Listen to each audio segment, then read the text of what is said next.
Ready to spice up your Discord server with hilarious sound effects and custom audio. First, you'll need a soundboard bot like Soundpad or Craig. I am going to be using Soundpad for the tutorial. Invite the bot to your server through its official website or Discord bot listing. Once invited, navigate to your server settings.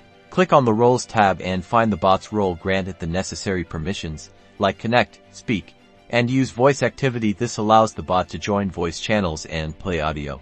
Now, head to a text channel in your server. Most soundboard bots have specific commands to upload and manage sounds. Typically, you'll use a command followed by the sound file you want to upload. For example, with Soundpad, you may need to download the Soundpad software. From there you will be able to add various audio clips by clicking Add Sounds. Once the sounds are added, you can play them through the bot inside of the Discord server.